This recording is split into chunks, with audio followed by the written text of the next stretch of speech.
ñaar rek ah. waaw dafa tudd waaye su ma la waxatee noppi boo doon Sénégalais yi nekk ci diaspora africaine bi. Pape Sidi ne bon d'abord problème mu sécurité lañ am. est-ce que Thierno doo ma may tuuti rek. waaw dégg nga kon c'est-à-dire dafa tudd ay politique de mécanisme de financement yi nga fi tudd depuis 5. man dama gis ni yàgg nañ ko def ay depuis 2012 gis nañ fi lu ne gis nañ fi DER gis nañ fi FONGIP bi ñu jéem a defaraat et tout ça gis nañ fi Fonds 6 lu ne gis nañ ko fi. mais est-ce que loolu tere na ndaw yi di jël gaal bi di dem parce que bëgguñu jug fii man en tout cas bëgguma ñu jug fii ba noppi te duñu wax ñu jëm ci immigration clandestine. parce que bés bu ñu toogee mel ni accalmie dafa am dañuy jékki-jékki rek gis affaire bi commencer retentir mais tey ana lan moo mën a. saafara loolu parce que li nga fi tudd yëpp malheureusement ça n'a pas réglé le problème politique yi ngeen fi teg yëpp réglé wuñu problème bi te suñu ndaw yi saa su ne ñi ngi dee mais loolu lan moo koy dindi la réalité c'est que la réalité des chiffres l'immigration clandestine a drastiquement baissé au Sénégal. Comment ça ma ñëw non les chiffres sont là. Pourquoi l'immigration clandestine a drastiquement baissé non bàyyi leen ma ñëw rek xam nga man je débat avec au moins 10 personnes. Non drastique. Non. Et je pèse mes mots. Pourquoi? Parce que il faut ngeen xam ne ci at yi passé bu ngeen demee jël chiffre 2012 yeeg 2013 2014 fan yi passé at yi passé les chiffres ont baissé. Pourquoi? Parce que amatul benn gaal laa wax benn gaal bu mën a teg nga jóge ci côte sénégalaise yi dem Europe amatul. ah déglu rek ma ñëw. li am mooy ay sénégalais yu dem Mauritanie wala yu dem Mauritanie wala yu dem Gambie teg fa ay gaal di ay sénégalais ñu arraisonné leen parce que le Sénégal a renforcé le dispositif de surveillance de nos frontières ñu samp ci biir police nationale benn bànqaas bu ñuy oowee une cellule de lutte contre la traite des personnes et pratiques associées renforcer avec nos forces de défense et de sécurité la surveillance de nos côtes amatul tey benn gaal laa wax. déedéet Babacar lu rek Babacar déedéet nag. mais wax leen ma benn gaal rek. kilomètres 14 est-ce que commencé di jum yàgg na de Babacar non dama ne gaal yi ñu mujj a arrosé non pas si mais laissez-moi terminer je vous respecte beaucoup non je vous respecte aussi mais pas si non dama ne gaal yi ñu mujj a arrosé non pas si dama ne sur les dernières années gaal yi ñu fi arrosé ne yëpp am na gaal bu dem fan. bitim réew. fu mu jógee fii Sénégal. 714 kilomètres de côte. xam nga lan moo gën a neex a surveiller gaalu looco yi. xam nga lan moo ko gën a neex a surveiller. bateau de pêche yi nga xam ne dañuy dugg frauduleusement.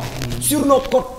mais di napp suñu ay jën. Pape Sidi mayal Boubacar mu leeral loolu. waaw mais léegi xam nga bateau bu ndaw bu def ay non Pape Sidi waaw non xaaral Pape Sidi gis nga gaal yi ñu mujj a arraisonné yëpp gaal yi ñu mujj a arraisonné yëpp.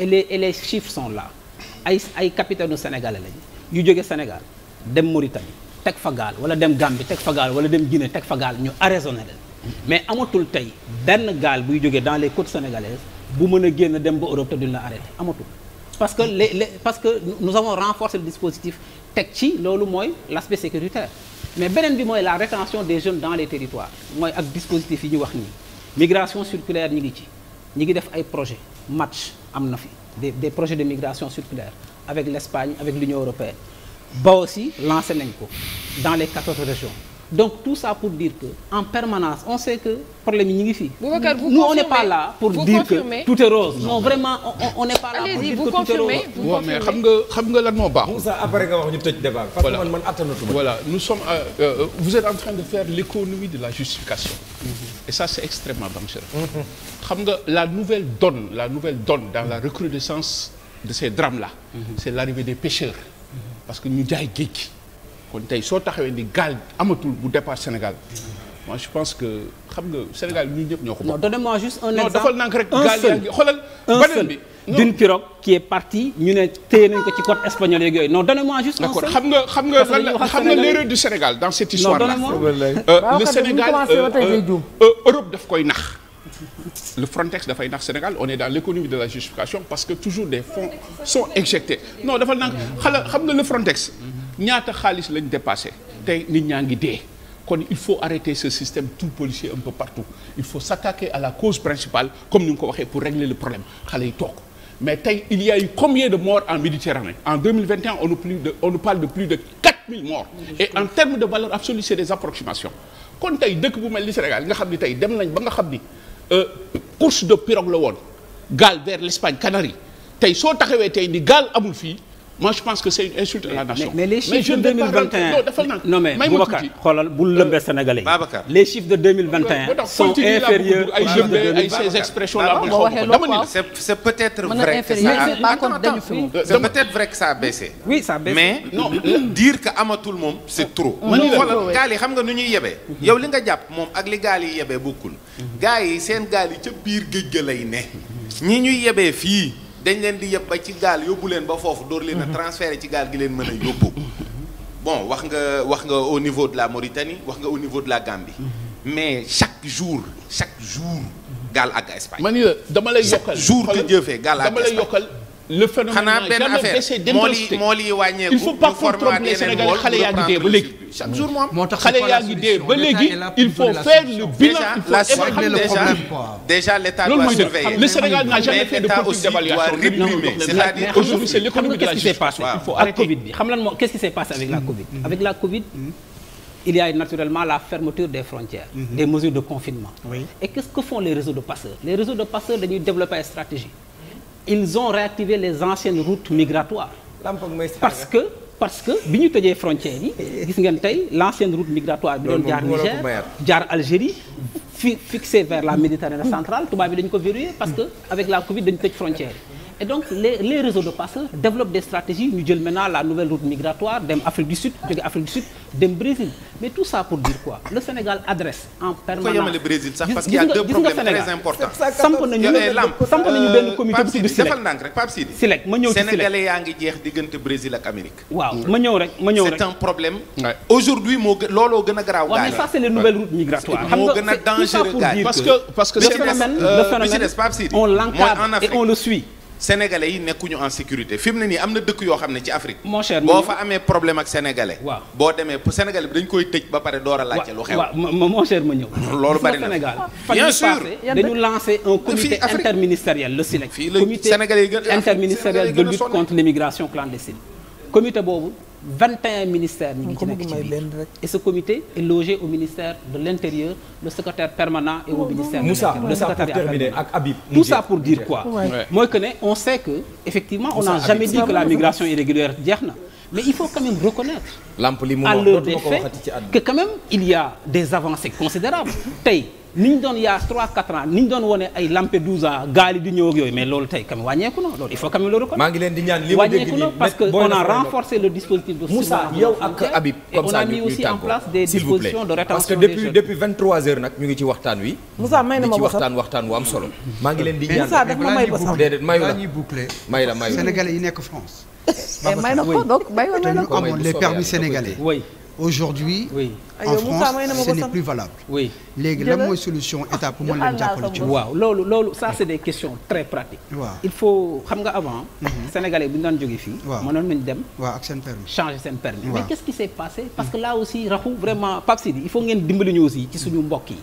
pourquoi un pays comme l'Italie dafa dem ba dindi loolu. parce que avant on pouvait changer il y avait des conventions mais ñu ngi discuter waat ci loolu. mais xam nga boo ñëwee. nit jóge fii Sénégal am faux permis dem Italie jënd fii permis mësul am muy faux permis nga dem Italie def accident police italienne def enquête saisir consulat Sénégal ne ko dañu bëgg nga vérifier ñu permis bi ndax c'est un bon permis mais l'État du Sénégal ne fait pas de faux si c'est un faux permis on dit que c'est un faux permis. nga sàmm ko sa doom la nga ne bu baax la. non nous sommes un État sérieux. il y a des certificats d'authentification de permis de conduire. Nous sommes un État sérieux qui respecte ses engagements. Donc chaque pays a le droit de dire man je définis les conditions d'entrée, de séjour, de circulation dans mon pays. Et je définis aussi les conditions d'obtention ou de transfert ou de copie d'un permis. Donc loolu moo tax dëkk yu bëri jël mesures yooyu mais ñun bi ñu dugalaatee système permis bu bees bi carnet qui peut permettre de façon informatique aujourd'hui de vérifier directement moo tax nos diplomates ñi ngi négocier yu mel noonu.